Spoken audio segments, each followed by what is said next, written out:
Hoje eu quero vir aqui falar com vocês sobre uma dor que tem surgido muito nas mentorias, não só de líderes que estão iniciando a sua carreira, mas de líderes com anos de casa, e que eu acho que é muito importante conversar sobre, que é a dor e o peso de se sentir não preparado para o cargo em um cenário de extrema complexidade que a gente vive. E essa pressão por resultados e essa falta de clareza de papel acaba gerando um vazio angustiante que só gera sofrimento tanto para a pessoa que está no papel de líder quanto para os seus colaboradores e, por tabela, para todos da organização. Se você ainda não me conhece, meu nome é Flávia, seja bem-vindo a esse canal. Eu sou pesquisadora e mentora de líderes buscando um desenvolvimento sustentável e holístico. Eu trago como visão os princípios da filosofia do taoísmo, tanto para dentro da minha pesquisa quanto para dentro da minha abordagem. E aqui eu falo sobre liderança, desenvolvimento sustentável na organização, cultura saudável e outras questões filosóficas que podem se encaixar não só para líderes, mas para pessoas que querem se desenvolver, não só profissionalmente. Então, se esses assuntos te interessam, não se esqueça de deixar o like no vídeo, se inscrever no canal e vamos para o conteúdo. A hiperconectividade, a hiperconexão com o mundo digital e tudo que ele nos proporciona de enxurradas de informação causa uma sensação não só para os líderes, mas para todos nós em geral, de que nós não temos controle mais de absolutamente nada e é muito difícil ter um vislumbre de futuro, de tomar uma decisão quando as variáveis do meu contexto mudam o tempo todo. Então, esse tipo de situação em que a gente vive, não sei se eu já falei em algum vídeo aqui, mas existe um acrônimo que foi trazido pelo Jamé Cássio, Jamé, acho que é Jamé, jamais, não sei. Vou deixar aqui embaixo o link para o artigo dele, em que ele conceitua o mundo como o mundo bunny, em que do inglês significa frágil, ansioso, não linear e incompreensível. O mundo hoje, ele funciona de uma maneira não linear. Tudo acontece ao mesmo tempo, todas as informações vêm a mim, espontaneamente e de maneira, agressiva, ao ponto de que eu não consigo ter uma percepção do meu contexto, tornando a minha realidade uma realidade incompreensível. Eu não consigo entender com clareza onde eu estou inserido num cenário global, se as coisas vão para um lado, se as coisas vão para o outro, se um está dizendo verdade, se é fake news, se é feito por IA, se não é. Tudo fica muito perde a credibilidade, né? A gente não consegue mais ter completa certeza das coisas. Isso faz com que a gente fique com uma sensação de que a nossa realidade é frágil. E isso vem se acentuando conforme os anos, desde que nós entramos no famoso mundo pandêmico, né? A pandemia, ela fez a gente ter essa sensação de que vamos todos morrer e vai tudo dar errado e tudo tá extremamente inconsistente, eu não consigo entender o mundo, eu não sei se vai ter vacina, se não vai ter vacina, se vou voltar a trabalhar, se não vou voltar a trabalhar, quanto tempo a gente vai ficar aqui nessa clausura da quarentena, enfim. Era um cenário muito frágil, né? E essa fragilidade, ela fez com que todos nós, ela faz, né, com que todos nós desenvolvamos ansiedade. Porque se eu não tenho uma mínima sensação de controle do meu futuro, eu estou ansioso, eu estou vivendo o tempo todo pensando o que vai acontecer, né, se esse cenário mudar, a gente fica sempre no cis, né? Se isso, se aquilo outro, então, e aí essa construção de mundo dentro da nossa cabeça, cheia de cis, cria a nossa ansiedade, certo? E quando a gente traz isso para o contexto da liderança, a gente trabalha com um cenário de extrema complexidade e fragilidade, em que a menor decisão pode provocar uma ruptura nesse mundo robusto, certo? Porque a gente está vivendo um mundo robusto, em que as coisas são construídas para não pode quebrar. E aí fica um cenário muito rígido. E aí o que se espera de um líder num cenário de rigidez? Um super-herói. A gente precisa daquela pessoa que vai salvar todos nós e que tenha todas as respostas para as nossas dúvidas e as nossas dores.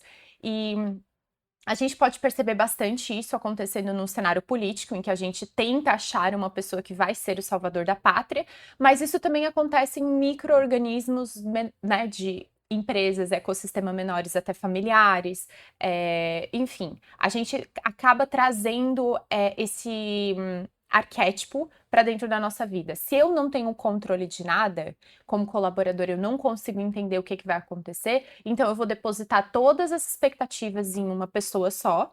E essa pessoa, sabendo da importância do cargo dela e da responsabilidade que ela carrega em relação ao que ela faz, ela vai, obviamente, se cobrar demais ao ponto de que gere um estresse tão grande que eu não tenho uma clareza mental propícia para tomar boas decisões. E se eu estou sobrecarregado o tempo todo com essas cobranças, sejam externas quanto internas, muito mais internas geralmente, eu não consigo ter espaço para eu pensar. Se nós pensarmos numa metáfora que o taoísmo traz, né, bastante, é a questão do vaso. A utilidade do vaso está no seu espaço vazio. E a gente, às vezes, tenta estar preenchendo esse espaço a todo custo.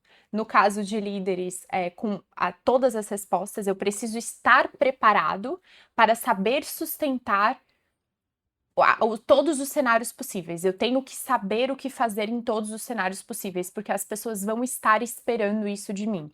Só que se você preenche todo o seu tempo com certezas e controles, não vai sobrar espaço para o que a gente sempre busca nas empresas, que é a inovação e a criatividade. A inovação e a criatividade, ela vem da percepção da falta de conhecimento em relação a algo, por conta de ser um contexto e um desafio totalmente novo, que geralmente são, né, em frente às mudanças que a gente tem vivido hoje no mundo, é tudo muito novo, são coisas que a gente não tem um histórico precedente de acontecimentos similares, né? Porque as coisas estão ficando cada vez mais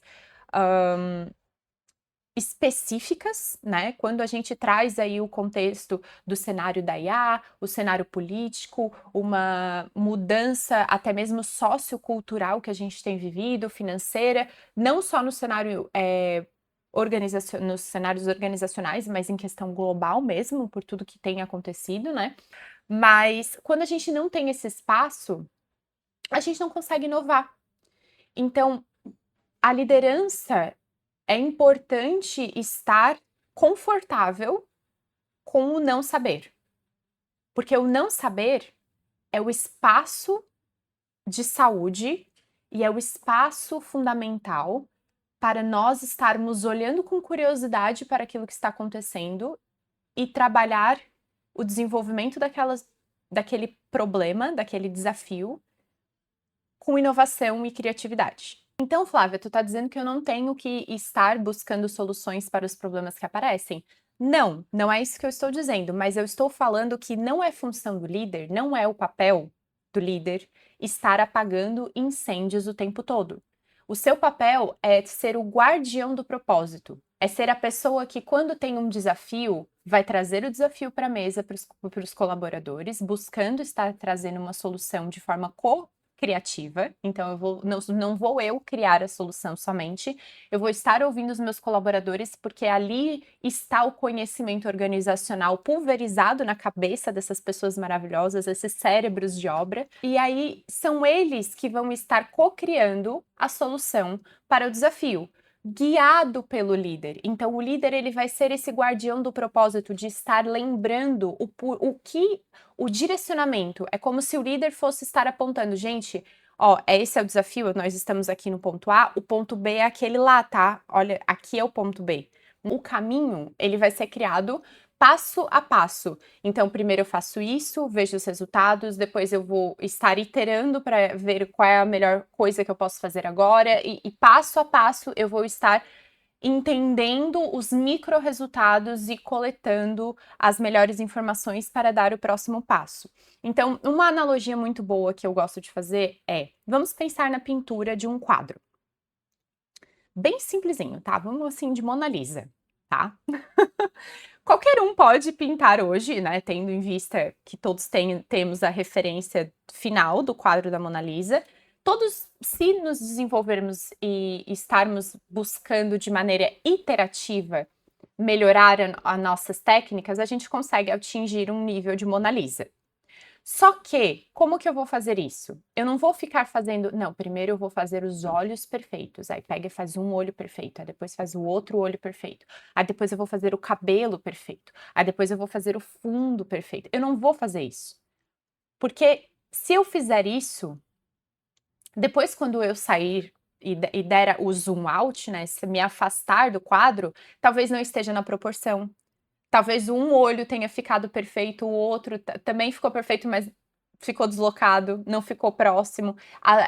Enfim, o conjunto da obra não vai ficar bom. Por mais que os seus componentes separados tenham ficado bons, em conjunto não ficam bons.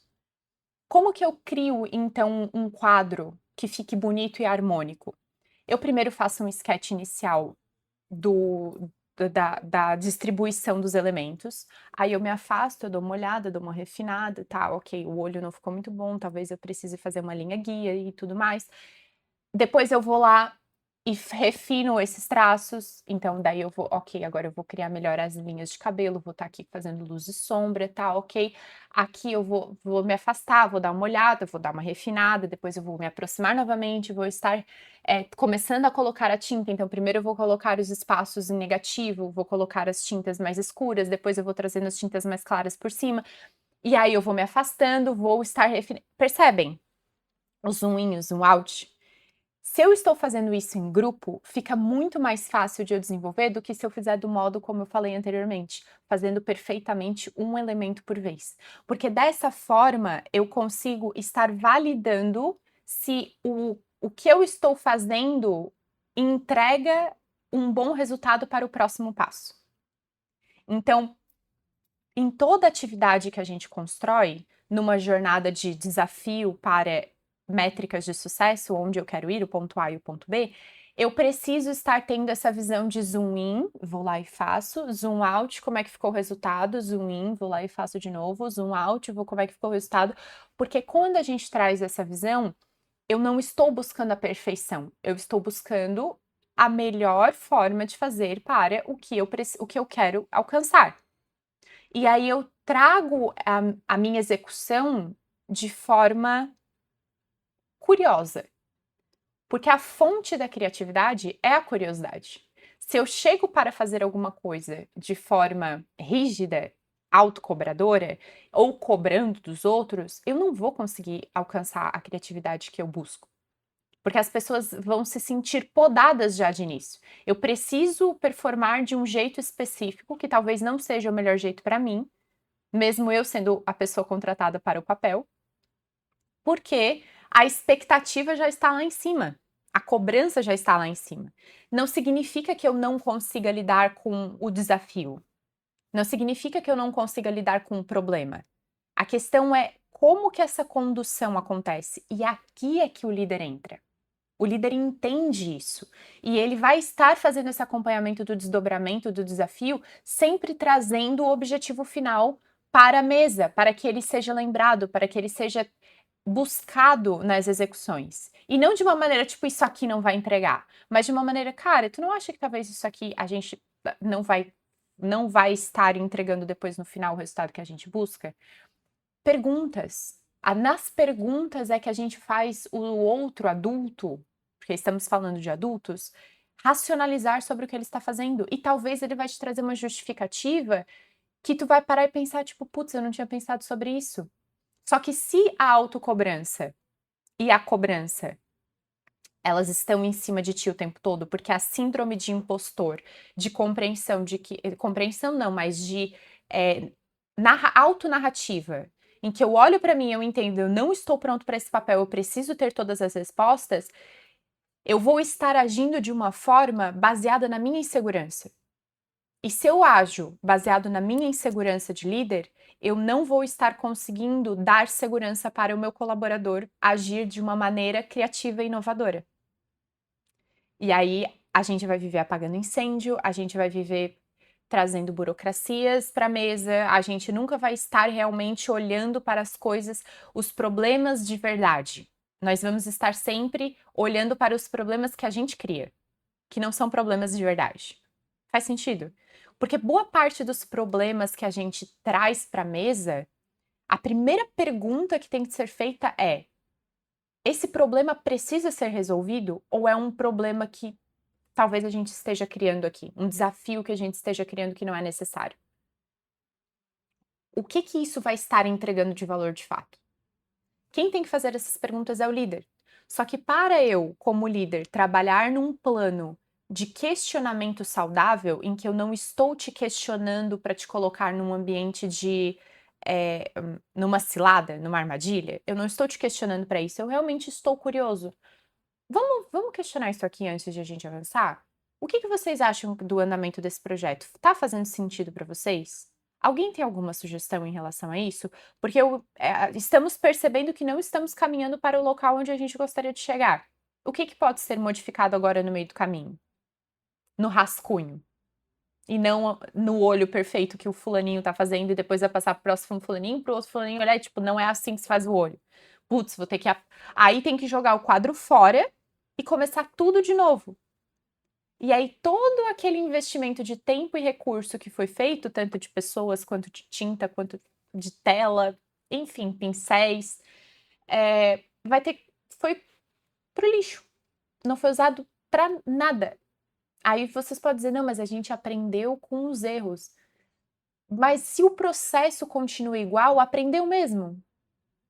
Tipo, ok, eu entendo que talvez o meu olho precise ser um pouco mais para a esquerda, talvez o meu olho precise ser um pouco mais para a direita, mas a tentativa e erro vai gerar muito mais desperdício do que se eu fizer de um modo em que eu consigo corrigir no rascunho, ao invés de corrigir diretamente na obra final, que aí é lixo.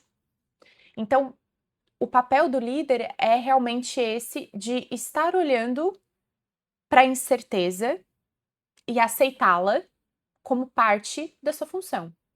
Eu não vou ter a resposta para tudo, porque não é minha função ter resposta para tudo. Quem vai me ajudar a ter as respostas são os meus colaboradores. Flávia, isso quer dizer que eu posso chegar numa reunião e falar, eu não tenho a resposta para isso? Sim.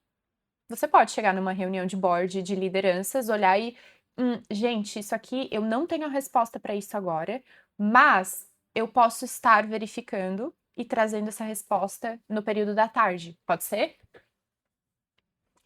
Ninguém vai morrer. Ninguém vai morrer. E se te cobrarem algo imediato, diga: olha, pessoal, eu sinto muito, realmente é uma coisa que eu entendo que é importante ter essa resposta agora. Eu posso verificar logo em seguida e responder dentro da próxima meia hora. É isso. Porque se existe uma cobrança da empresa que você tem a resposta de tudo, é porque todo esse arquétipo do super-herói tá vindo lá de cima e sendo perpetuado em toda a cadeia, em todos os médios líderes. E aí a cobrança ela só vai sendo passada de cacique para cacique. E aí a coisa não fica fluida. Porque daí quem sofre são os colaboradores da ponta, porque já não tem autonomia de decisão e, e clareza de todas as informações relacionadas a um projeto. E aí, quando vem para o aspecto da execução da sua atividade, a autonomia também se perde. E aí nós viemos com os problemas do que eu falei no último vídeo, em questão de desengajamento, em questão de desmotivação, em questão de cansaço, em questão de zero perspectiva. Não se tem mais perspectiva.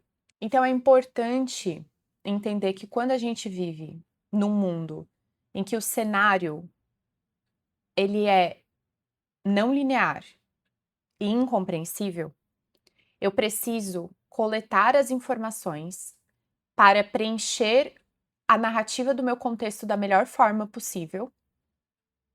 Mas, às vezes, essas informações não vão estar à mesa. E aí, para isso, eu vou precisar perguntar. Só que para eu precisar perguntar, eu preciso introspectar em mim de que eu não sei tudo. O trabalho maior do líder é estar confortável com o desconforto. E isso é uma coisa muito difícil de atingir, porque exige um exercício mental constante que vai completamente contra a programação humana de ter de se sentir confortável, de ter uma sensação de estabilidade. E a liderança não tem essa sensação. Ela é muito efêmera, ela é muito sutil e ela é muito pontual. Então, isso se reverbera hoje para todas as pessoas. Todo mundo tem essa sensação de que não tem essa sensação de estabilidade e segurança. Mesmo se eu estou empregado, eu posso ser demitido a qualquer momento, a não ser que você seja funcionário público. Mas mesmo assim tem tido algumas questões sendo levantadas, porque hoje o funcionarismo público não é mais o que era 50 anos atrás. E isso impacta também na dinâmica entre líder e liderado. Dito isso, eu acho que é importante ter um frameworkzinho, que eu vou estar passando aqui agora, simples, para ser desenvolvido em relação aos desafios dos liderados e do próprio time, né? No caso da própria equipe.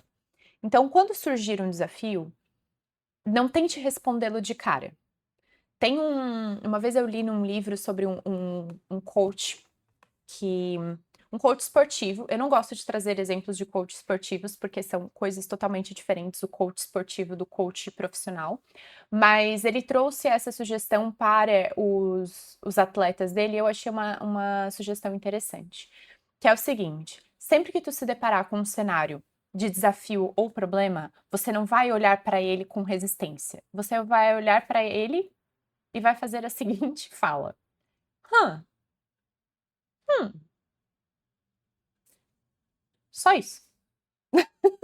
Olhando para isso, você já está olhando para aquilo com curiosidade. Você está instigando o seu cérebro a olhar para o problema com curiosidade, ao invés de resistência. Eu preciso ter uma resposta agora. Às vezes você não vai conseguir ter a resposta no momento. A resposta que você vai dar não vai ser a melhor resposta. Você precisa primeiro coletar dados. E é aí que vem o framework. Então, primeiro, qual é o problema? Qual é o desafio? E não é uma solução. Problemas e desafios não são uma solução. Eles são problemas e desafios, certo?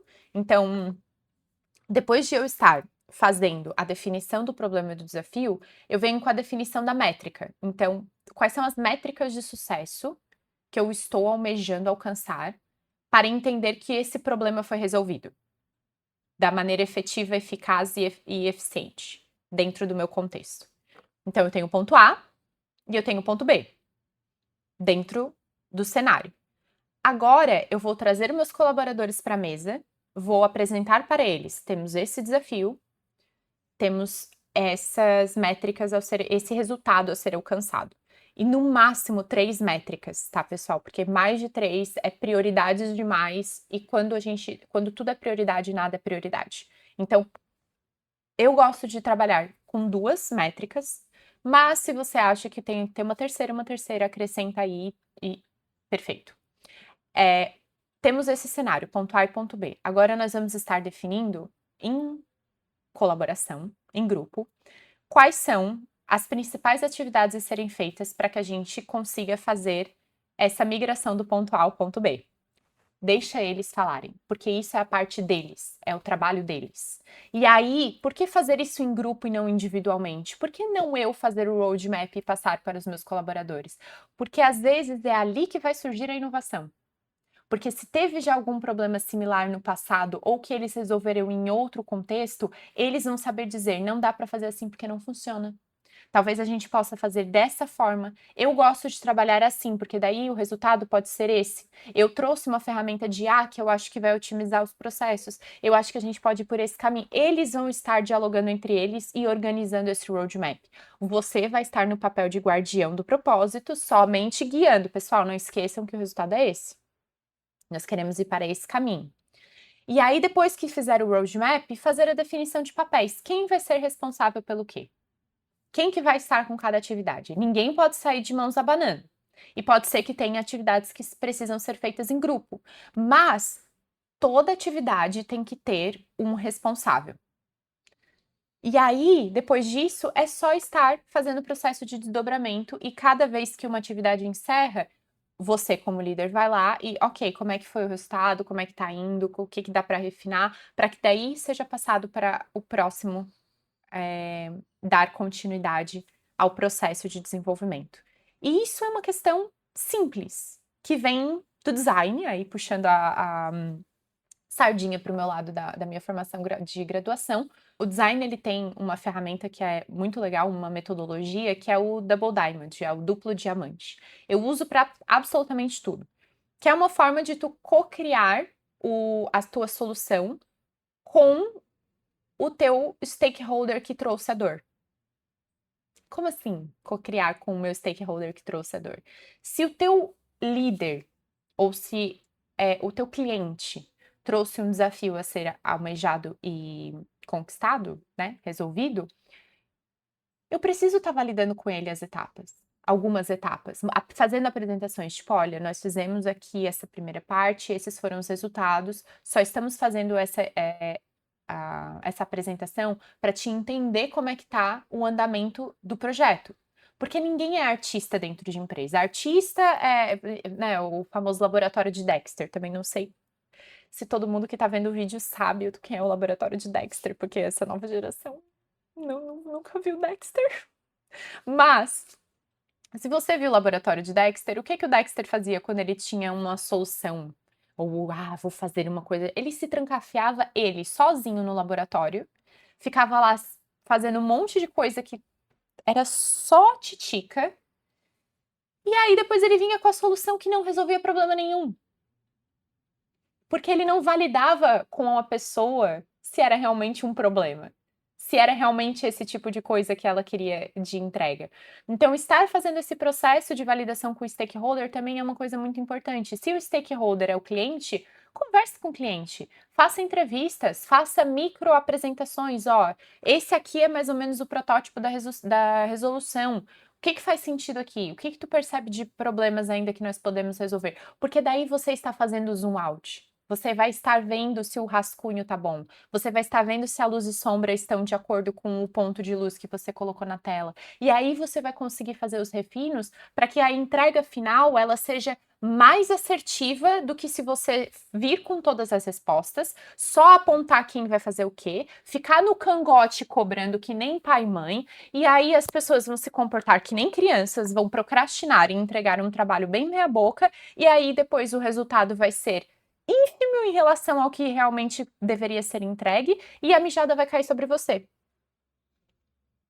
E aí, por achar que você fez muito, porque você fez realmente, você teve ali um trabalho muito grande de estar buscando uma solução e de estar cobrando as pessoas, e você se dobrou em 1000, você foi o super-herói, e o resultado não foi condizente, porque o resultado ele só vai ser positivo se ele for colaborativo e trabalhado a partir da curiosidade, não da cobrança. Aí você vai ter criatividade e inovação nos processos e na entrega. Dito isso, eu queria falar sobre um novo projeto que eu tô pensando e eu queria conversar com vocês, na verdade, para validar. Eu tô deixando aqui nos comentários um formulário, porque eu tô pensando em fazer mensalmente, nas cidades de Criciúma e Florianópolis, um momento de retrospectiva e análise mensal. E não é só para líderes, mas são para pessoas profissionais que querem estar olhando para as suas atividades do mês e fazendo esse processo de melhoria contínua que eu falei aqui no vídeo, olhando para os seus resultados, olhando para as suas atividades que foram feitas no mês anterior e criando aí um planejamento que seja condizente ao seu contexto e dentro das suas possibilidades, dentro dos seus recursos e com, de forma curiosa, né? De forma criativa, e buscando aí a inovação com mais leveza e com mais tranquilidade no processo de desenvolvimento. Então, no formulário, as perguntas são bem rapidinhas, eu só quero entender se você está mais próximo da cidade de Criciúma ou de Florianópolis, se é do seu interesse participar, e também quais datas ficam melhores e locais e tudo mais. Então, Responda o formulário se você for de Santa Catarina, eu vou estar aguardando e vou estar trazendo desdobramentos em relação a isso também nos próximos vídeos, nas próximas semanas. Eu vou ficando por aqui. Não esqueça que se você tem uma dor dentro da sua organização ou dentro do seu próprio desenvolvimento de liderança, os meus links para contato também estão aqui na descrição do vídeo. Eu estou aberta a diagnósticos gratuitos, é só fazer o seu agendamento, a gente consegue fazer um diagnóstico de meia hora de forma totalmente gratuita para entender o seu contexto e estar trazendo uma solução baseada no que você realmente está vivendo. E também, se você precisa de mentorias, eu também estou com a agenda aberta agora para o próximo mês, para o mês de abril agora, né, que estamos no mês de abril já. E para nós também estarmos criando aí uma trilha de desenvolvimento profissional.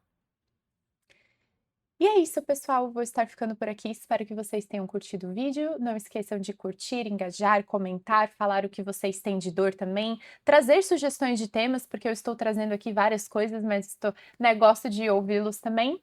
E vejo vocês na próxima semana. Até mais!